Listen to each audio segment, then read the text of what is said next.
Efforts to exit the pandemic are gathering momentum, especially in light of a steady fall in daily infections here. Authorities believe Korea's transition into a new normal will begin at the start of November. And for more on that, I have Professor Kim Moon-kyu from Yonsei University. As always, it's a pleasure to have you here, Professor Kim. Good afternoon.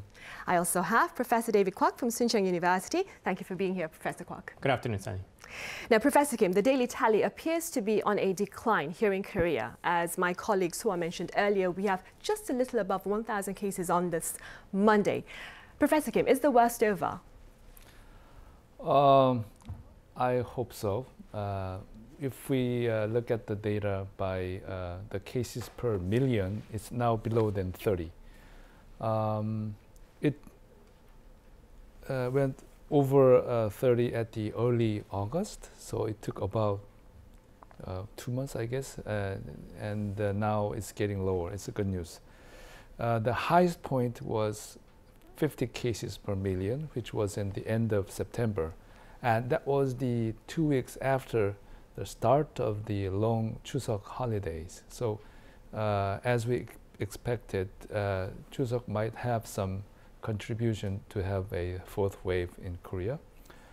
If you look back 2020, this coronavirus is a seasonal virus, and what happened last winter, we see that around the end of November, we saw a surge of cases in Korea, and later on we realized that that was from Alpha variant. So we were worried that we might have some importations from other countries, and it was turned to be a reality. So in Korea, I think we have to worry about two things. Winter is coming, and other thing, we have to be vigilant for any new variant getting imported to our country. But if there's no significant variant spreading around the world, I think we can control this fourth wave in the near future. Right, hopefully, as you said earlier on. Professor Kwak, authorities are claiming the recent retreat in daily tallies is owing to, or is a reflection, that is, of the greater public vaccination rate here in the country. Do you agree? Well, absolutely, I do. The biggest reason why we are seeing such low severity cases and also mortality rates currently is probably also due to higher vaccinations rate that we achieved so far. I think there are two different factors that count into this still, though. It's obviously, number one, the higher vaccination rate, preventing people not just from getting it more severely, but also from transmitting to others, because some of the recent studies are now showing that those people who are vaccinated, on the contrary to what we believed before, has less of the probability to transmit to others. So that might be one of the reasons. Number two is, I think, a characteristics of the Delta variant that pretty much made up the fourth wave in Korea. The biggest characteristic is that it's much faster. So it spreads to a larger crowd in a faster fashion, but also it extinguishes in much faster fashion as well. If we compare that to the original strains a few months back, we would have to have it waited at least about a couple of weeks before we saw any effect from the transmission of those original strains. So we had to trace all the people that came into physical contact with other people to sort of trace in advance, so that to isolate, or detect them and isolate them in advance before they go into, coming into contact with other people. But here currently, Delta variant, we can sort of see where it's going. We can sort of see where it's happening, because a lot of the people who came into contact with other people show up much early on, timely, with their symptoms. If it took about a couple of weeks in the original strain, now they're taking about 3-4 days before they come up with the symptom. Also, we've come to become more knowledgeable with the disease. So people know what to do when they come into contact with other people. People know how to isolate themselves or how to become socially distant from other people. So two major factors that counted into reducing the numbers. If we continue the fashion that way, I think, as Dr. Kim mentioned, we'll be able to contain the numbers. But as Dr. Kim also mentions, winter time has already come. Well, I can't really call it winter, but definitely the weather has gotten much colder today or yesterday. What that means is people are going to start gathering inside a confined space much more frequently, as opposed to people gathering on the outside. That obviously creates much better chances for the virus to spread to others in a confined fashion. So that's something we need to watch out for, I think, currently. Right. And Professor Kim, talking about containment efforts, the Metropolitan region, that is the Greater Seoul area, continues to account for the majority of daily infections. Today, we account for, I think, Seoul, that is, Seoul, Gyeonggi Province and Incheon accounts for around 77% of the new infections for today, which stands at a little above 1,000, as I mentioned earlier. What is challenging containment efforts in the Metropolitan region, in your view? Korea is one of the world's most densely populated country, especially the Seoul metropolitan area is going to be one of the top. And the second one we have to consider is the portion of vulnerable people. So that two factor is going to affect how it's going to be, I mean, how many confirmed cases will rise. And some minor factors such as how people move. I mean, I mentioned about Chuseok, and that means a lot of moving around. So that can be another factor to make cases, and how people keep social distancing. And the third one is the application of lockdown. But as democratic country, we don't put a harsh lockdown for our population. So if you look at other countries like China, they're very harsh on that lockdown policy. So I think the combination of Chuseok holiday and the Delta variant was the reason we have this fourth wave, and it's going to need time to go back to the about hundreds or even some 50s, because the inoculation dosage is already a little bit high. But anyway, eventually it will go down, I guess. Right, hopefully it will go down. Professor Kwak, the plan is to transition into normality at the start of November, that is the 1st of November, as 70% of the population is expected to be fully inoculated within the next couple of days or so. Having said that, what are some variables that may hamper this plan to return to normality? Well, I can't say what I'm going to mention are variables that are going to hamper the plan. But some of the things that we need to take into consideration is inoculation rate among the younger generations. As Gonzalo mentioned previously, the current registration by the people among ages group 12 to 18 are quite lower than what we've seen from much older generations. And then it was quite expected, because obviously the parents of those children would be more worried than for themselves considering inoculating to their children. So depending on the rate of the inoculation to those younger groups, we'll make the decision for how much more of the percentage we'll be able to obtain in the near future at the end of this whole scheme.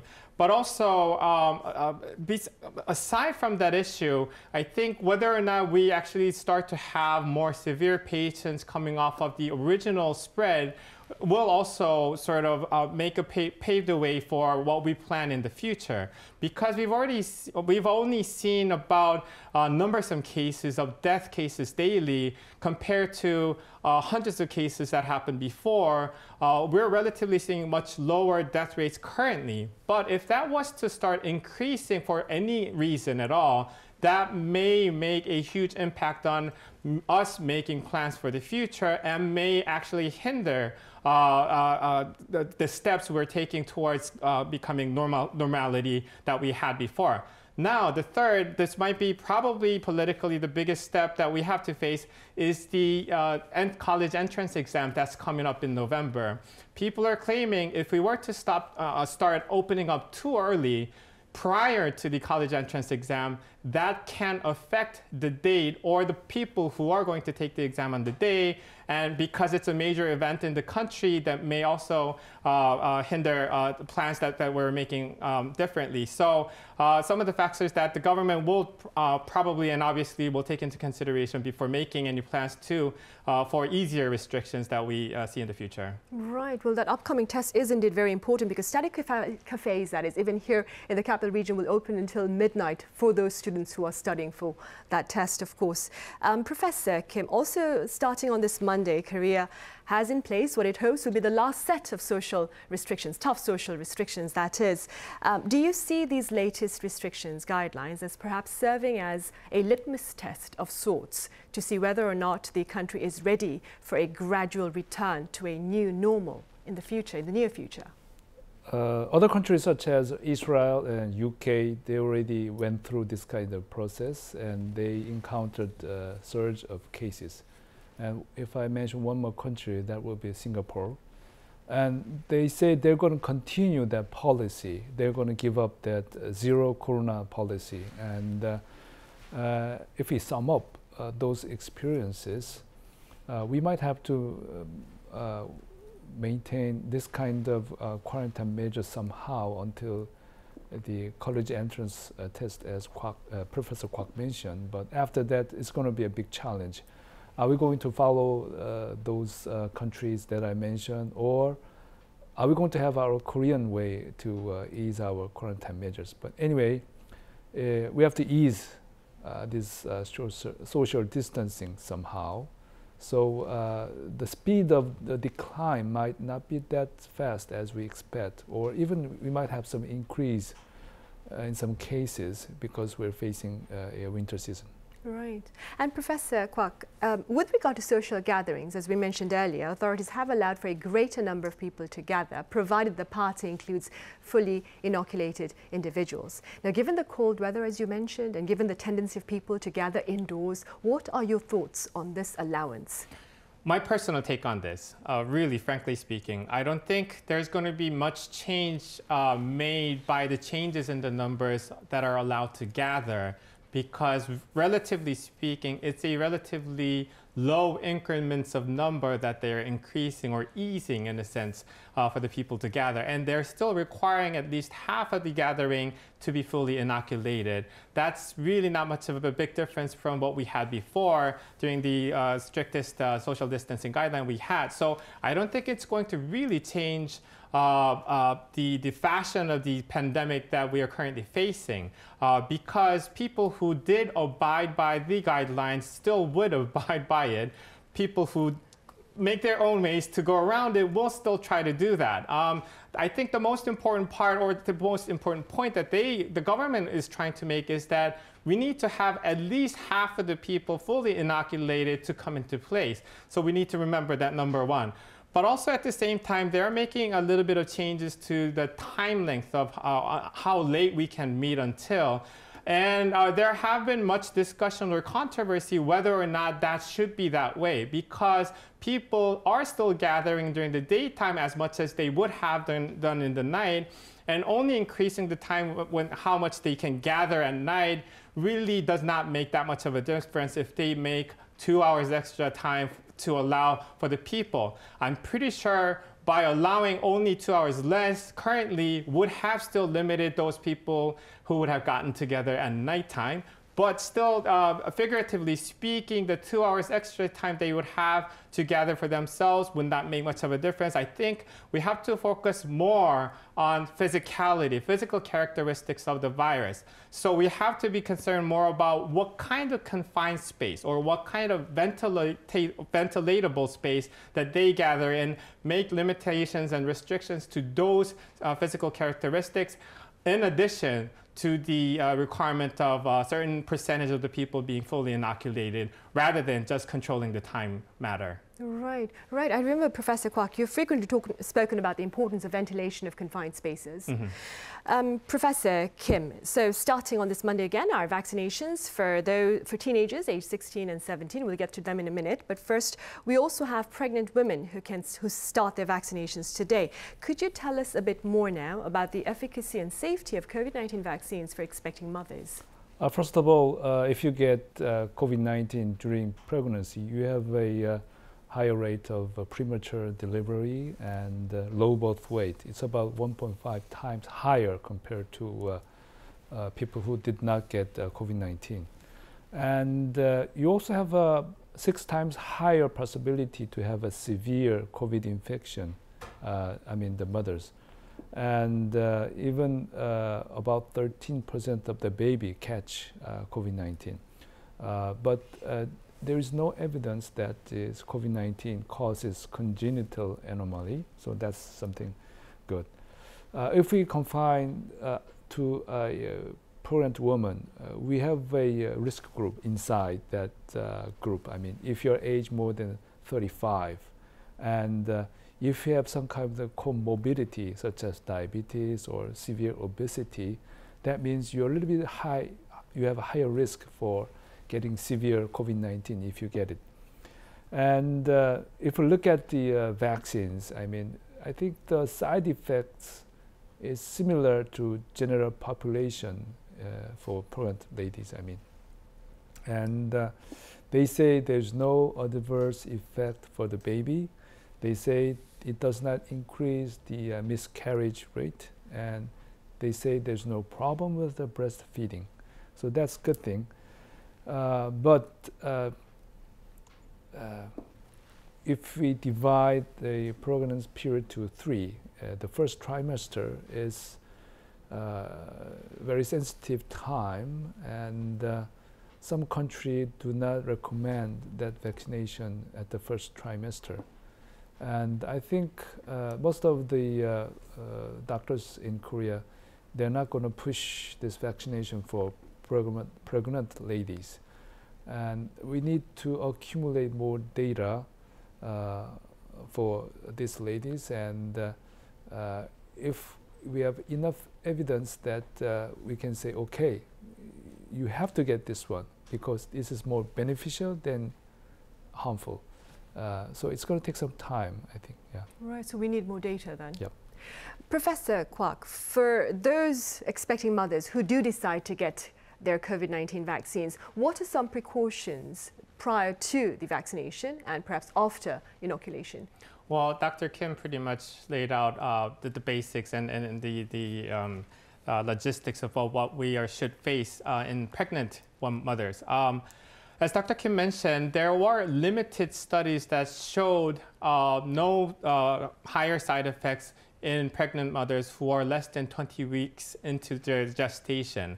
But still, being sensitive as they are in their first trimester, the first trimester pregnant mothers and also pregnant mothers having a certain underlying diseases such as diabetes or currently being medicated for should consult their doctors before receiving the jabs and have a full knowledge of what they're going into before receiving the shot. It still does not mean that they are at higher risk of getting any side effects from the vaccine, because up until now, the studies have shown that there were no higher risk. But still, we are still being most conservative in recommending pregnant mothers to do so.